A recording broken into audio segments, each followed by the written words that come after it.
And Mebane, thank you so much for agreeing to do this with us. And Carrie, thank you for the connection as well.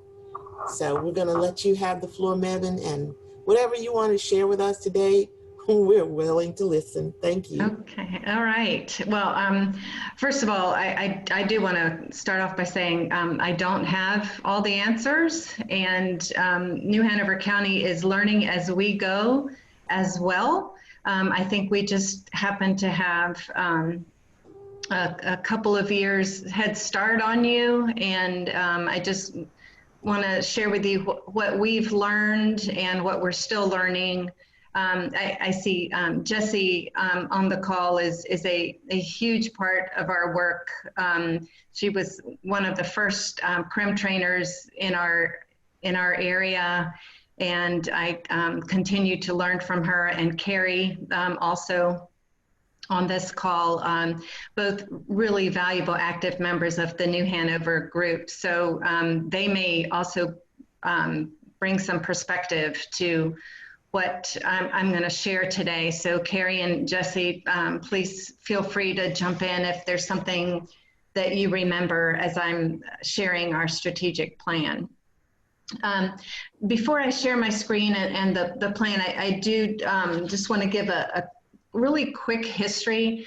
In the spring of 2018, New Hanover got a grant from the Duke Endowment for a 6-month planning grant, which is something really unusual and a real luxury.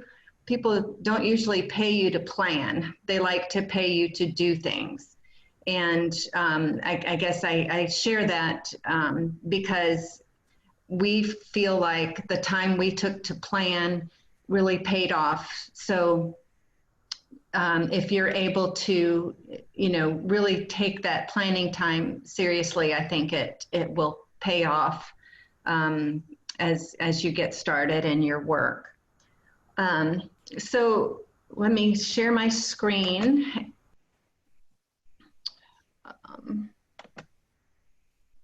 So I'm sharing this from our website because I wanted you all to know that, and this is the top of our website, nhcbouncesback.org. You can access this information at any time, and as it is updated, we will put it on this website. So this is the home page, and if you scroll down to where it says strategic plan, you can click on that and it will come up. I guess I have 3 of them open now.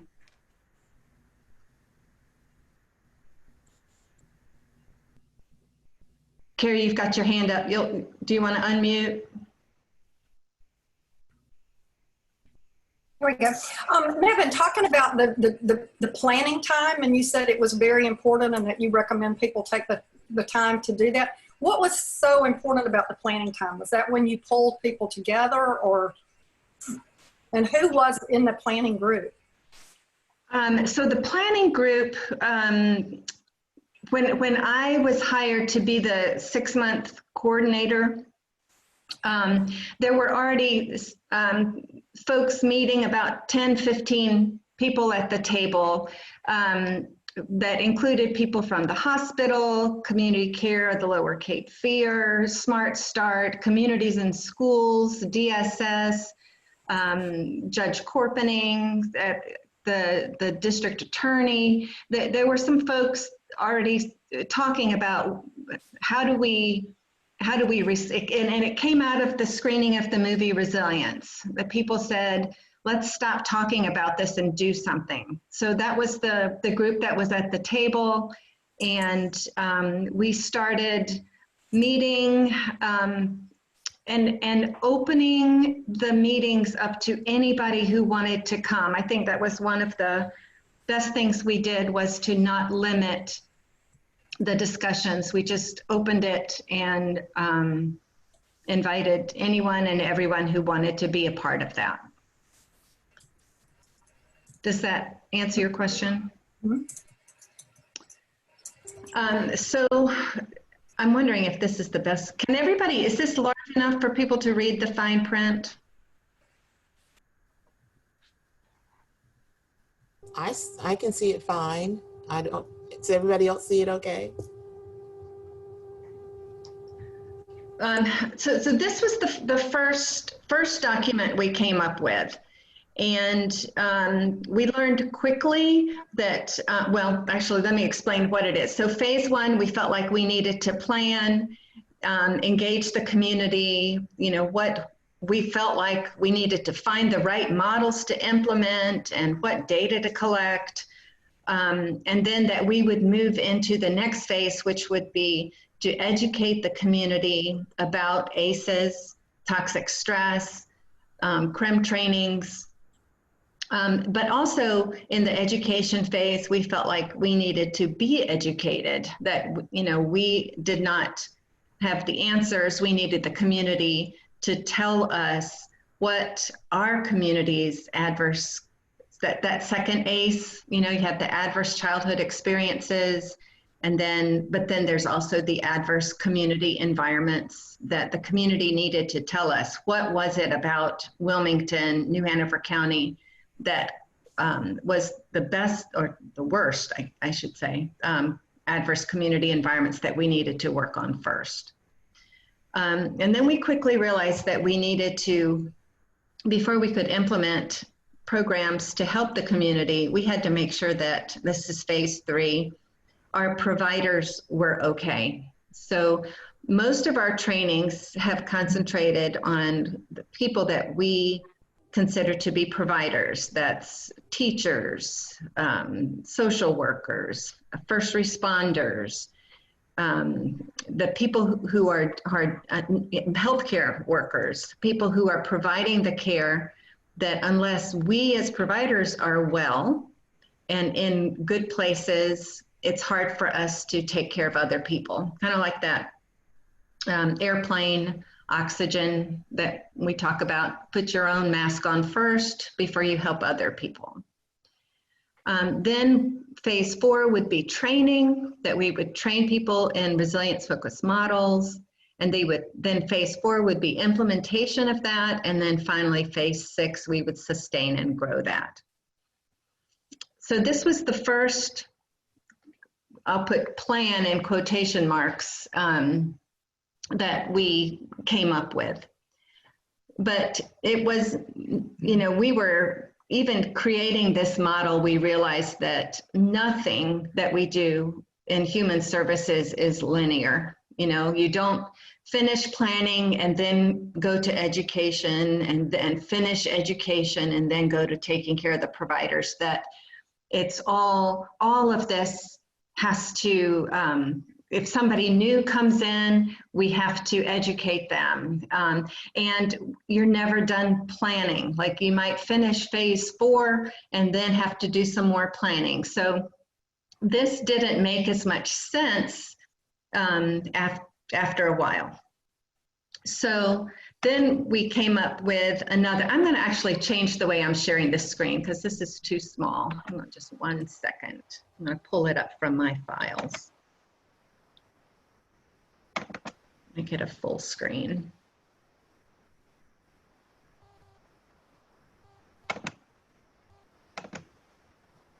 There we go. Is that better? Yes, that's better. Thank you. So after we did that roadmap tool, was there somebody have a question? Okay, so we had some help from our New Hanover County Planning Department. Coming up with strategic plans is not something I had done a lot of. And so we were able to use their expertise, and we used lots and lots and lots of sticky charts and sticky paper, and we met many, many, many times before we came up with this document. And I will say, some of us, and I include myself in this, got frustrated. This took months and felt like, are we talking about this again? You know, why is it so important to wordsmith? And I do think some of this is our work. It's not that we have to do this so that we can work. Creating your plan is your work. So, you know, don't be turned off by how long making your plan takes.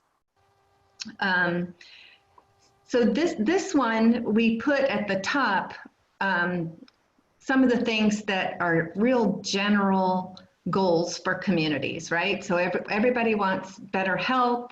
We want there to be less violence. We want to have a strong education system. But we were realizing that the task force can't do all of this. We had to figure out underneath that. So if you look at the green, where it says where the Resiliency Task Force can impact, this is where we can make a difference in those big overarching goals. It's not our job to bring strong education system to New Hanover County, but the task force can make a difference in our strong education system. For example, in that third circle, that's the green one, says students are physically and emotionally safe at school. If we can work on that safety part, that can be a big contributor to a strong education system. So the green is where we feel like the task force can have an impact. And then if you go down to the next row, racial equity, this originally was a yellow community level box. And through a lot of discussion, we felt like it can't be its own separate box, that racial equity runs through everything that we do. And especially in the last few months, we've realized what a problem racial equity is. It's sort of been in our face a lot more, as it should be. But we put racial equity to run through everything, that everything we do should be through the filter of racial equity. And then underneath that, we had some of our success factors. How will we know that we are making a difference? How will we know that things are better in New Hanover County? And these are some of our data points that we feel like can help tell us if what we're doing matters, if what we're doing is moving the needle. And then finally at the bottom, these are skills, supports, how we build our community's capacity to do the things that are above it. So really that's sort of these are our to-do lists. What we're working on right now are the things at the very bottom, and then we work our way up the ladder. So this was the second document that we created. And it's still a lot to read, right? It's hard to grasp this. So we created one more. And I guess that sort of goes to say, like, you're never done. Like, we actually had our steering committee retreat yesterday, and I've been tasked to create a new document. So it's really just sort of bringing the point home that your planning is never done, and creating a strategic plan is something you're always working on. So this is our most recent document that for me is the easiest one to go by, but it may be different for different people. But we created this in terms of a timeline, sort of, that now this is what we're working on right now. We didn't want to give it a number, like this is 2021 or 2022. We've left it pretty general. And then far is a longer time from now. Might be 10 years, maybe it's 30 years.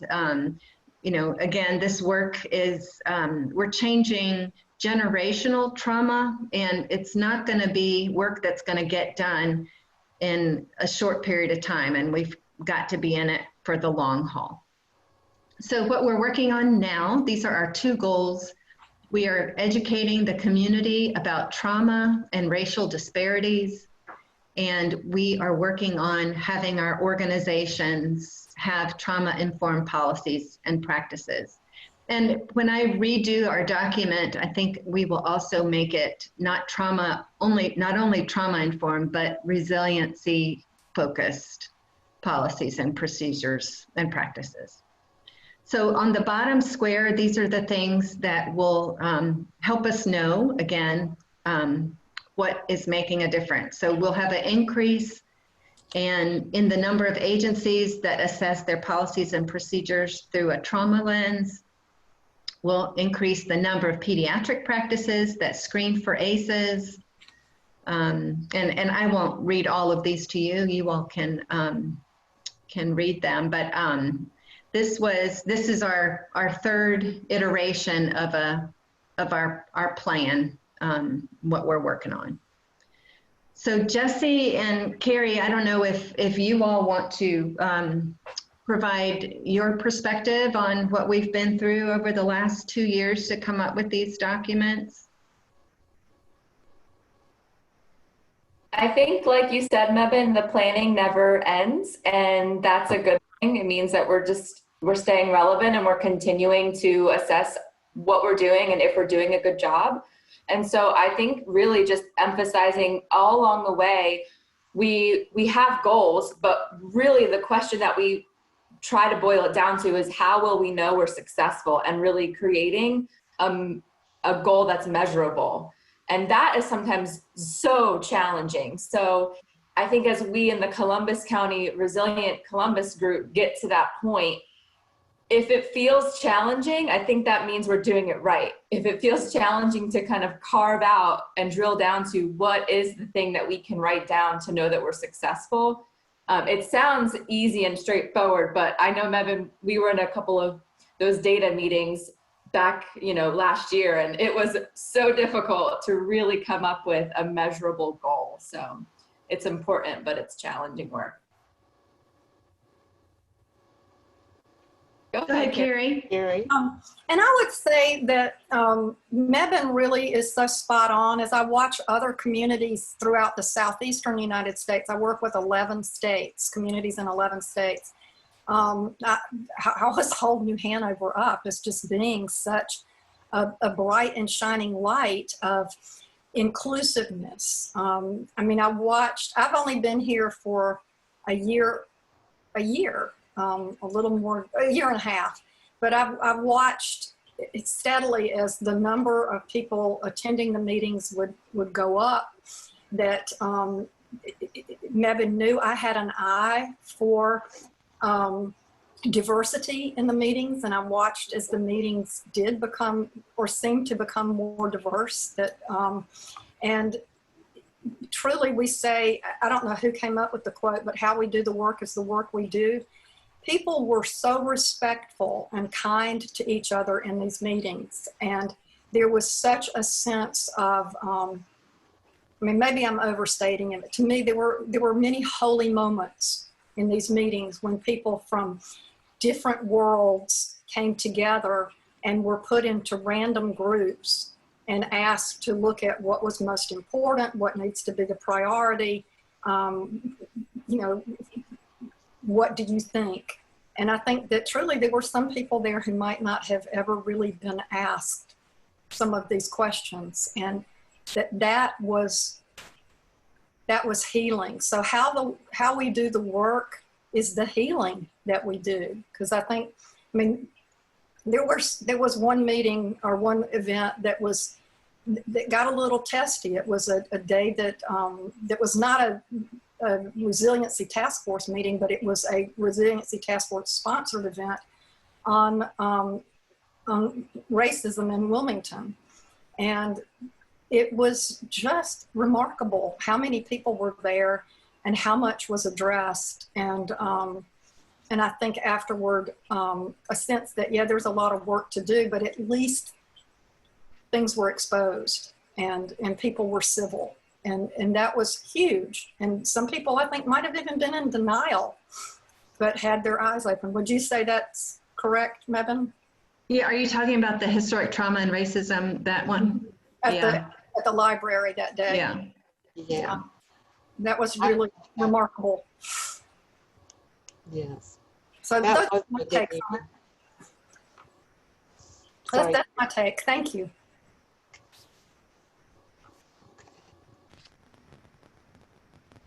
Yeah, I think just, one more thing that Carrie brings up, a lot of what's happened at our gatherings is relationship building. And we are, I don't think that is valued. Again, what funders will fund. One of the things we've realized is the funders are not at the table. And we really need to work on getting them to hear and be a part of the conversation, not just at grant writing time, but through the whole process. So, but how important those relationships are, and getting together, even if you feel like, man, did we get anything done at today's meeting? Well, you did, even if you don't walk away with a new document or a new decision or a new whatever. If you were together and respectful and built your community, you're developing your base, your relationships for further work. So I guess fortunately in New Hanover County, we've had people saying, are we going to talk about that again? But I think that when you get together and convene, that is the work. So, don't be in a rush, I guess what I want to say.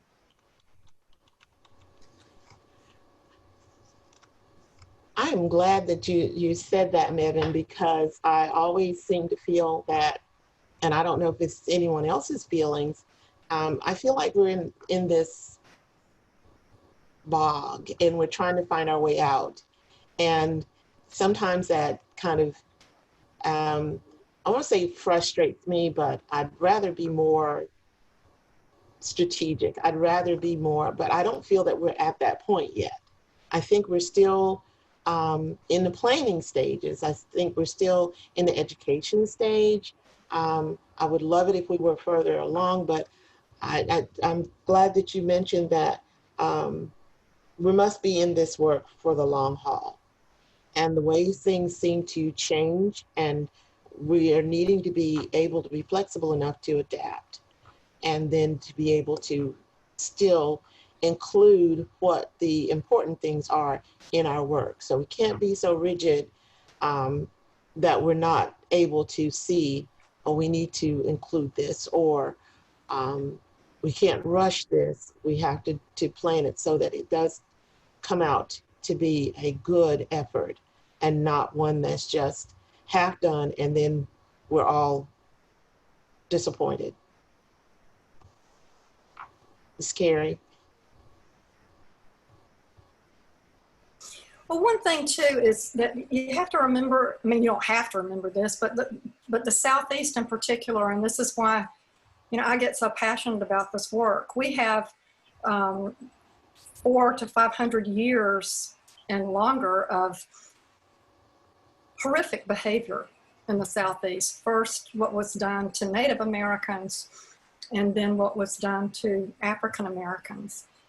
And I don't know how many of you know the great book, My Grandmother's Hands, but at ACES Connection, the staff is rereading it for our staff discussion book group right now, but it's a tremendous book that talks about the impact of historic trauma and how historic trauma lives in our bodies and how much healing needs to be done in our bodies, in community, in rhythm with each other, in touch,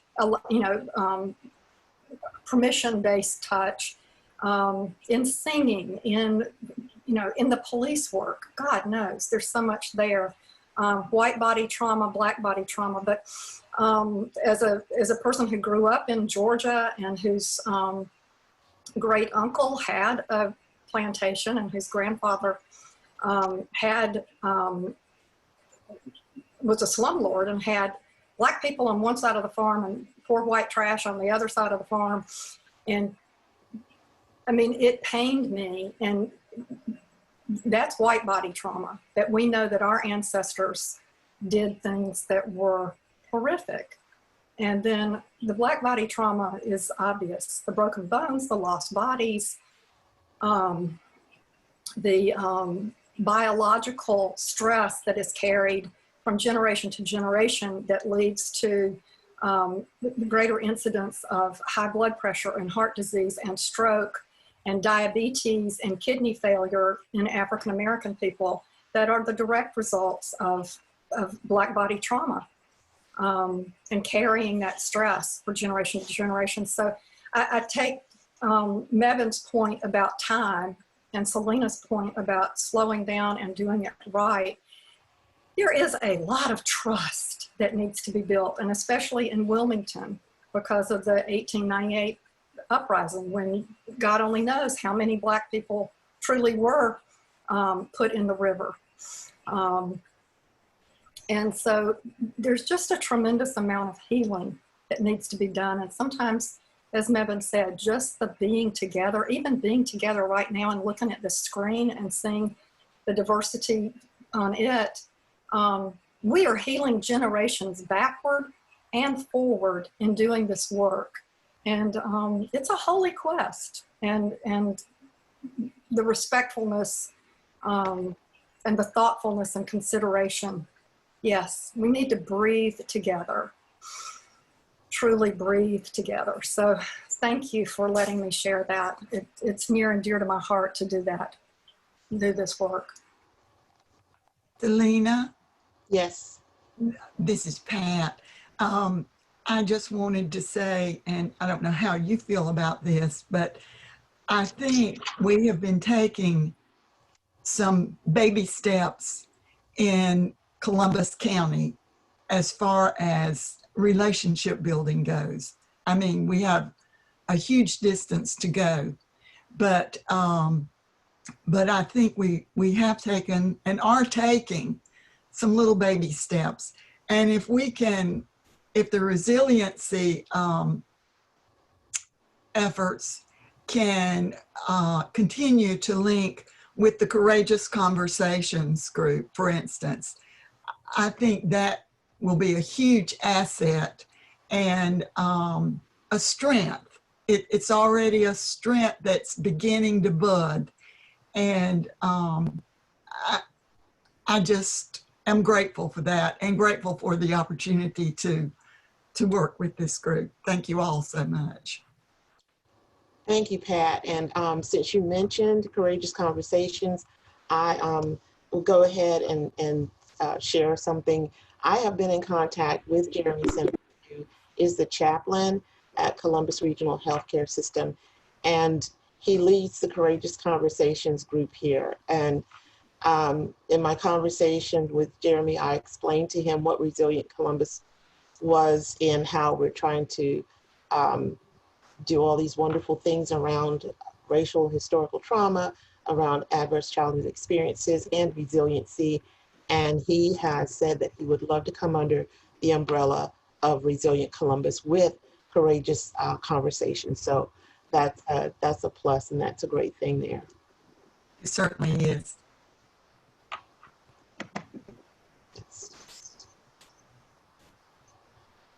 Are there any other comments from anyone else on the call?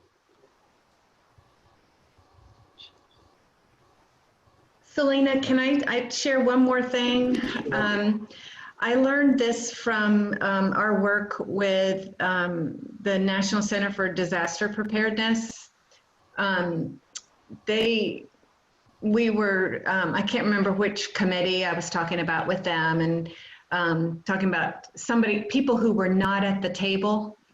Mm-hmm. And he said, if you wait for everybody to be at the table, you'll never get it done. You'll never get started. So that was really good advice for me, that, you know, work with the people who are there and committed, and the others will join. So that was really good advice that we received, and I wanted to pass that along. Thank you.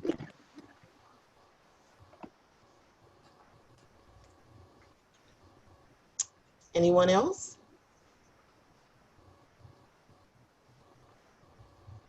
Well, we are certainly going to continue to work with the people who are at our table, and getting the other person to, or who would effectively be the coordinator for our Resilient Columbus effort on board within the next few weeks, and be able to just continue this work,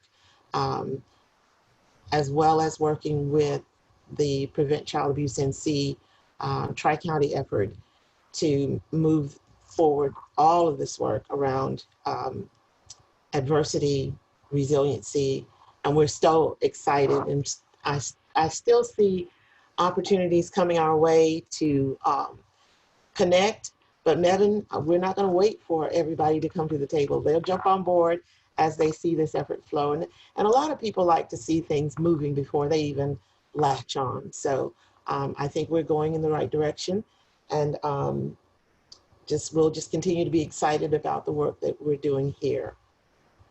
Yes, Ms. Carey? I just have a few questions for Mebane around how they got started with this, and what it took. I know you had the grant from Duke, but to keep it going, have you had to secure other funds? And if so, just as I know we've got Pender County on this call, and again, thank you, Selena, for being so gracious to let Liz Peterson come on too, and Tracy Spencer. But just, you know, what does it take financially, or do you just dive in and not wait till you have money? I mean, I know Duke helped with that first 6 months because you need a paid person to, I mean, that's my observation in the communities throughout the Southeast. If there's not a paid, dedicated person doing this, it's very, volunteers can do it, but there needs to be somebody who's on staff somewhere who has a vested interest in seeing this go forward.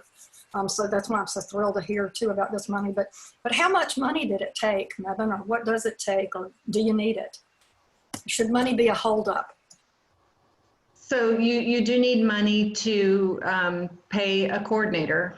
I think, you know, I spend a lot of my time, it seems like really mundane, but inviting people to meetings, reminding people about meetings, thanking for people for coming to meetings, you know, that again, about that relationship that,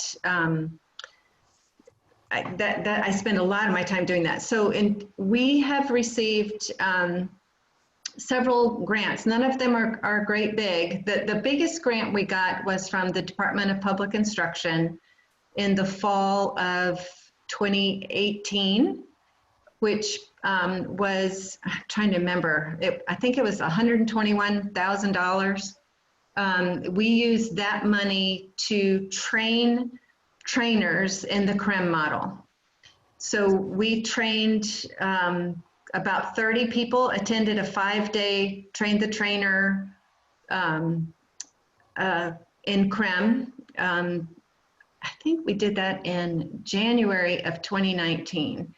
And then the grant included money for us to pay those trainers to do trainings in the community. And I will say, when that money ran out, which was in December of 2019, the number of trainings that people did in CREM really dropped off. You know, like if you're not being paid to do something, and I'm one of those, if I wasn't being paid to do this job, I would be doing something else. Like, I don't know how many of you on this call are volunteers, but it does make a difference if you want somebody to work on something full-time that you pay them to do it. So, but in terms of funding, so my position, and then we also have a part-time person now who is doing all the training and movie screening coordinating. Her name is Javane Skiba, and the funding for her position, it's kind of complicated. They are paying the task force to do public advocacy work, so getting out the vote, working on getting the task force to work with legislators to, for example, one of the things we've really tried to get our members to contact their legislators about is about Medicaid expansion. You know, why in North Carolina do we have money sitting on the table that we don't get to use because our legislators won't vote to expand Medicaid? We could use that to reduce ACEs and save the state money and make lives for our community better, but it's just sitting on the table for somebody to take, and we won't do that. So anyway, they gave us money to do that, and so we've taken that on as a task force, and then some of the work that I was doing around coordinating trainings and movie screenings, we've given to Javane. She works about 16 hours a week, just coordinating trainings and movie screenings. So we got money from NC Child, we've gotten money from DPI, we've gotten money from New Hanover County, and from the National Center for Disaster Preparedness. Those are our big funding. Oh, and I forgot, Cape Fear Memorial Foundation. We asked them to support my position for 1 year, and they came back and said, we want to support it for 2 years. So, but none of those funded in full. So it's all, you know, pieced together. Does that answer your question, Carrie? Thank you. One last question, I'm sorry, but what do you see as some of the changes in New Hanover County as to, I mean, what can communities who do this work expect to see, or what have you seen? And I hope it's okay. I hope y'all don't mind my asking these questions. But the one thing, and Jesse, jump in here.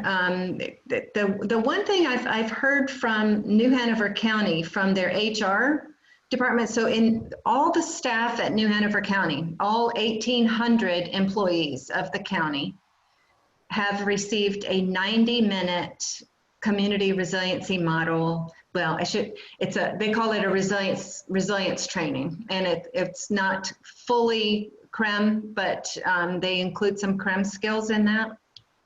And what I'm hearing from county employees are that the staff is much more aware of their coworkers' stress, that they look in on each other better. They know to ask each other, how are you doing? They have some of these skills that can say, do you need to take a break? Do you want to go get a drink of water? Some really simple things that CREM teaches that are being implemented on a day-to-day basis because everybody has had it. And I think that's why we're hearing from the county that things are different, more than perhaps other agencies. So Jesse, what do you notice different things, or what do you know about that?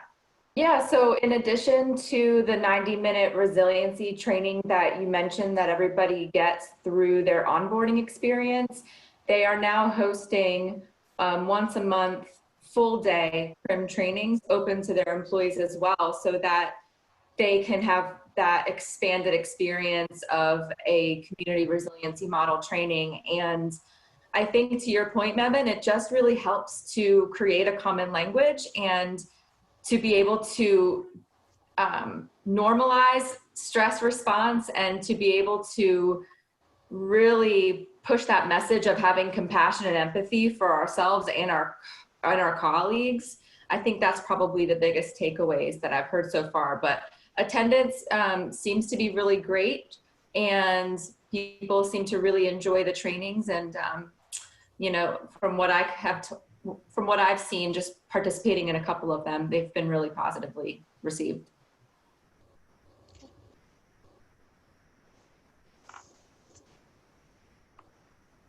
You may have covered this. Can you say what the acronym CRIM stands for?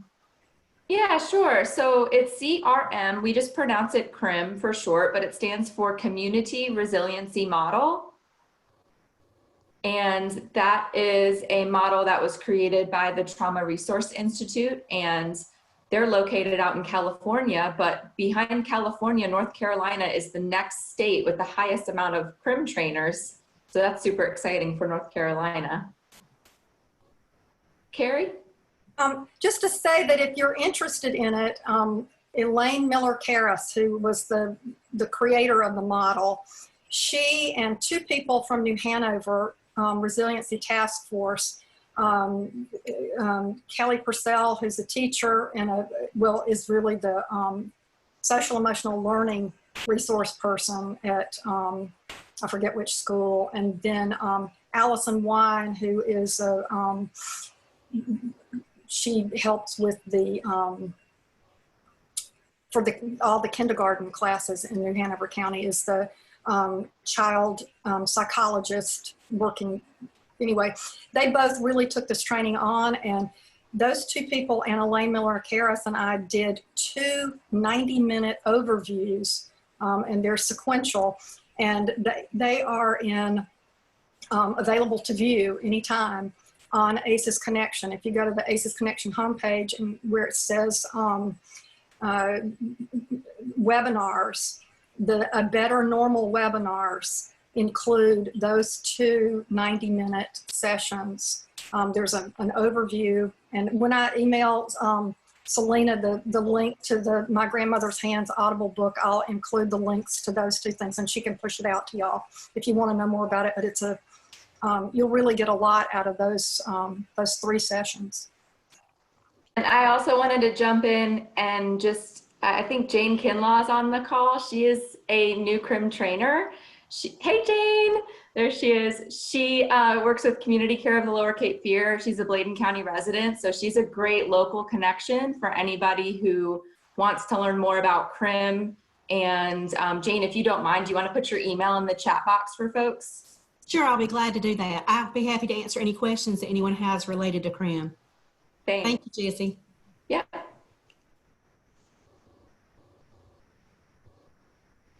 We're just surrounded by resources. That's wonderful. That is great. And when Carrie sends the links, I will certainly get those out to everyone.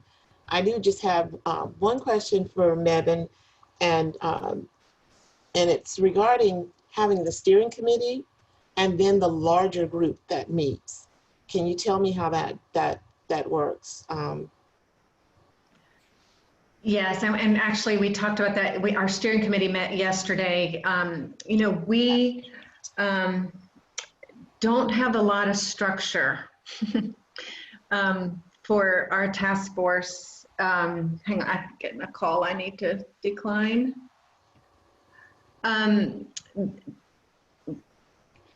There's a part about being unstructured. You know, we don't have bylaws, we don't have rules about who's on the steering committee and how long somebody stays on, that allows you to be really flexible, right? You can do whatever you want, you can pivot, you can change into another direction. But at the same time, it feels a little bit for us like we need a little more structure. So we're working through that right now as we speak. So, you know, who's on the steering committee? Why? You know, what? And the steering committee meets once a month, and they are, for the most part, representative of community agencies in leadership positions, people who can go back to their respective agencies and say, hey, we're going to do this, and sort of make things happen. So for example, the director of DSS is on the steering committee. Judge Corpening is on the steering committee. We have Ryan Estes, who's the head of clinical services at Coastal Horizons, is on the steering committee. Scott Wisnant, who's the head of community engagement for the hospital, is on the committee, executive directors of a couple of nonprofits. So it was meant to be a body that could have some influence.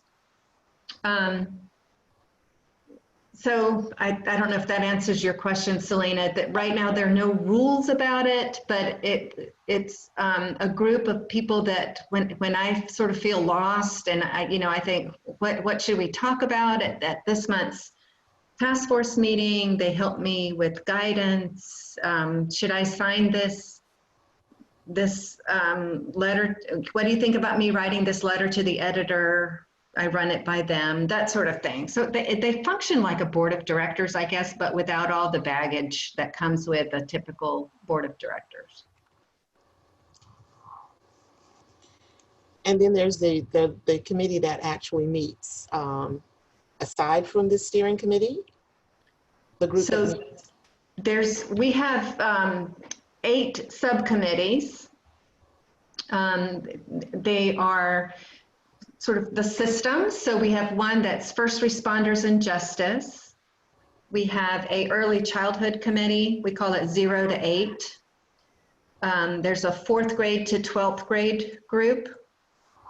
There's a family, faith, and community group. There's a healthcare subcommittee. We have a data subcommittee. One of our new subcommittees is the arts, and that committee has a lot of energy and ideas. They've got a lot of traction, are very active.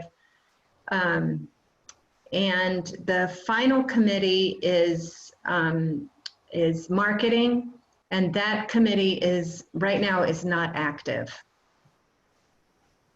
But we need help with marketing, but haven't been able to get that committee to take off.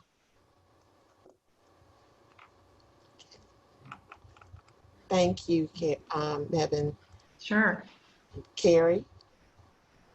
And then just how the structure works is Mebane's whole the 1,000 people who have ever attended a meeting, as I understand it, are invited to come to the monthly meetings that take place on the 3rd Thursday of each month at 9 a.m. with an 8:30 a.m. Orientation. And at those meetings, each one of the subcommittees comes in and reports in as to what they're doing. And by having those, that helps take the trauma-informed information down deeper into each one of those different sectors. And then by reporting it up and out, they get cross-pollination from each other at the big meeting. And that works really well. And then she also pulls in sometimes a couple of speakers who have something really interesting to say about justice, or about tribal justice, or early childhood development, or whatever. But that seems to be a great format for a meeting. Same place, same time, same date, but it's always different people. Just adding that in. Thank you. Does anyone else have any additional questions, comments? Mebane, just a question. Within the different subgroups you have, then you have the training that's planned within the subgroups, or you have something different to plan your overall training?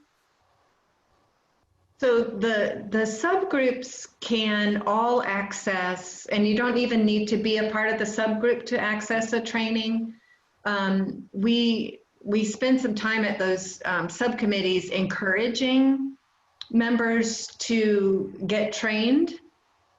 For example, on our first Responders and Justice Committee, we found out last month that they are training their school resource officers in the CREM model this year. And we have been asking them to do that for over a year. And they're doing it now. So I think, back to what we were talking about at the beginning about time, that even though they didn't do it right away. They still came to the table, had a place to make relationships. And so when it was offered to them again in the summer of 2020, this time they said, yes, let's do it. So, you know, I think really, you know, when we talk about trauma, we're talking about creating safe spaces.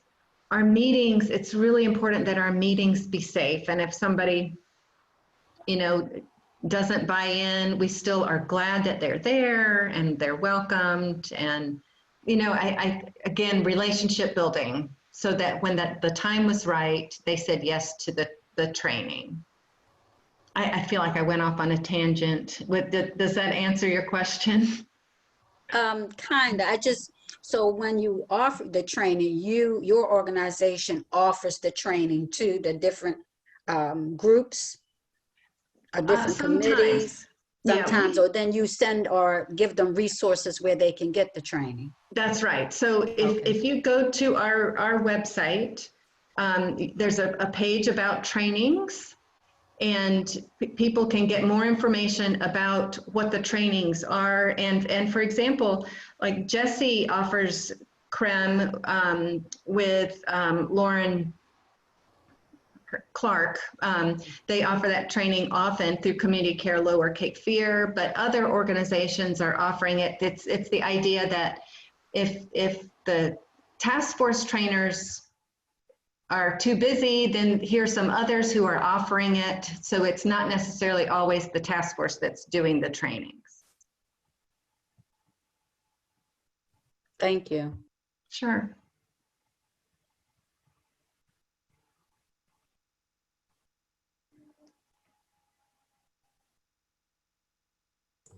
Okay, if there are no other comments or questions, would like to announce that our next meeting for our coalition is August 25th. It will be virtual again at 10 a.m. There's some additional work that we'll be doing between now and then. Of course, getting the new coordinators into position to help move things forward, and training of those. So we're looking forward to a good meeting on August 25th. And thank you all for taking time out of your day to join us on this call. Hopefully you have a wonderful rest of your day and the rest of the week. Take care. Goodbye. Thank you, Jesse.